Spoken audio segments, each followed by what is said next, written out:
Ça butine sec. De l'origan, au bord d'un champ, d'un jardin. Il y en a tout plein. À côté, un panais avec son inflorescence en ombellifère, en ombelle jaune caractéristique. Une petite carotte sauvage qui pousse là juste à côté. Ensuite, qu'est-ce qu'on a là? Regardez, énormément d'origan, de carottes sauvages et dans la haie ici, des noyers,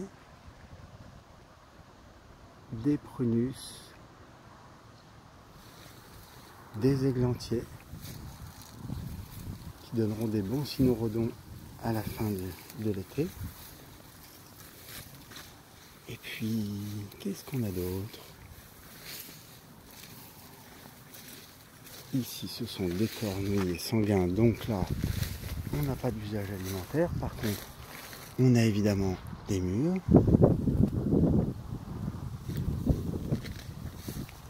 Et puis, un petit peu plus loin, on va retrouver ici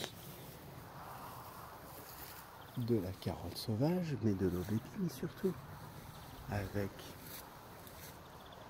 un petit peu plus tard des senelles. Bon, ça ce sont des cornouilles de cornouillers sanguins, donc purgatives, émétiques, pas intéressantes, mais par contre des semelles j'en ai vu, c'est-à-dire les fruits de l'aubépine, j'en ai vu sur un certain nombre d'arbustes, et puis surtout des prunes. Là, on a encore pas mal de cornouillers sanguins, mais ici, on a de l'aubépine. Voilà. Ici, les senelles dont je vous parlais. Et très intéressant, ça, au niveau alimentaire. On en faisait de la farine, même. On peut même en faire de la farine.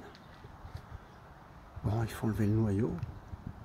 Ou les noyaux, si c'est Crataegus monogyna ou si c'est Crataegus laevigata. Il y a deux noyaux, monogyna, un seul. Un petit peu plus loin, regardez la belle récolte de prunes que j'ai faite. Il y en a tout plein dans les haies, comme ça, au bord des jardins, au bord des champs, qui sont à disposition parce que les personnes ne viennent pas les récolter, elles tombent par terre. Regardez, tout ça, ça tombe par terre, il y a plein de prunes. Les gens ne les ramassent pas. Et à côté, ici, ce qu'on a encore, ce sont des berces. Regardez là-bas, tout plein de berces.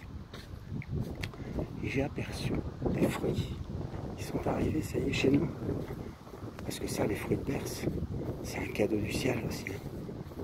Notamment, on utilise des confitures, enfin, un tas de desserts, mais le caramel aux fruits de berce, c'est extraordinaire. Regardez cette berce. Voilà, là, elle est en fleurs. On pourrait éventuellement goûter. Les jeunes boutons, c'est très très fort. J'aime bien. Voilà. Et surtout ici, regardez cette inflorescence.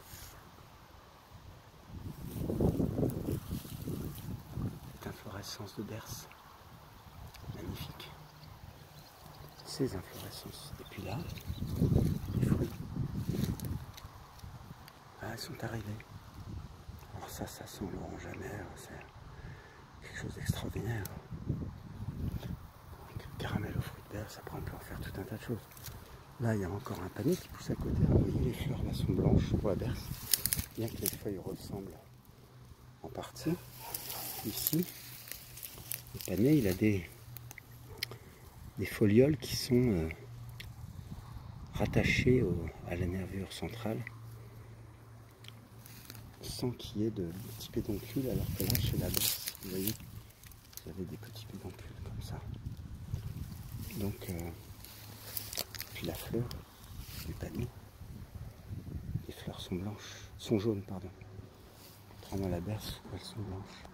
C'est ça, ça peut se faire en soupe aussi, les jeunes feuilles, les panais. Ici, on aperçoit encore une belle fleur de carotte sauvage. Donc ça, j'attends les fruits avec impatience pour faire des desserts extraordinaires.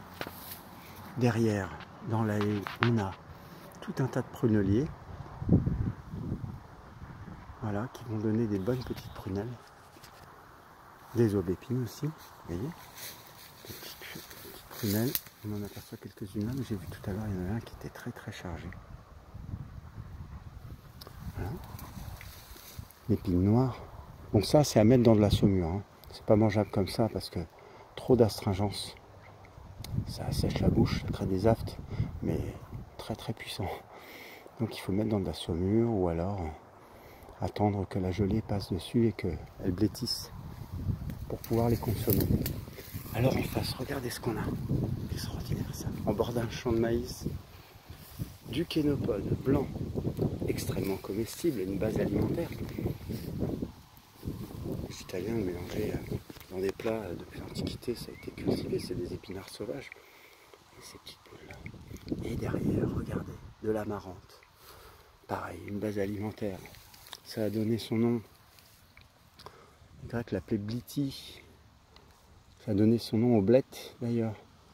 Donc les sommités comme ça, c'est comme des queues de renard, mais ça, c'est pas de l'amarante, pas forcément de l'amarante réfléchie. Ça peut être de l'amarante livide aussi, ou voilà, mais ça se mange évidemment. Donc les sommités comme ça, on les cueille, les parties tendres, on les fait cuire. Ça se mange cru aussi d'ailleurs. Tout comme les kénopodes blancs, les kénopodes qu'on aperçoit derrière, qui se mangent. Regardez, tout ça c'est des kénopodes. Tout ça c'est de l'épinard sauvage. Et puis un petit peu d'amarante, et tout ça. Ça, l'amarante, c'est très riche en protéines, avec beaucoup de lysine en plus. Donc c'est plus intéressant que dans bien d'autres. Ici, un petit peu de racine. Ici, on aperçoit de l'armoise. Alors ça, on en fait des beignets aussi, c'est sympa. Derrière, on a de la perse. Et puis, on pourrait continuer comme ça, ainsi. Oui, donc, un milieu très riche. Bord de champ. Des prunes. Cultivées, évidemment. Qui remettent un côté rustique. Vous voyez la caractéristique de l'armoise avec le feuillage blanchâtre dessous. Voilà. Et puis là, on aperçoit déjà des jeunes fruits d'églantier qui n'ont pas encore, sont pas encore devenus rouges, donc des cynorrhodons, mais pas encore mûrs. Voilà, tout ça c'est là, dans un rayon de 20 mètres. Et puis il y en a encore tout le long. Voilà, écoutez, je vous refais une petite vidéo bientôt. Je vous souhaite un bon 14 juillet. Voilà, pour moi, la révolution, c'est s'apercevoir que tout ça, c'est une richesse et non pas des mauvaises herbes. Tout ça, c'est là, sous nos yeux, ça pousse tout seul et c'est une formidable richesse. Ce sont des potagers, ce sont des vergers au lieu d'appeler ça des friches et des... Ah, je vous dis à bientôt.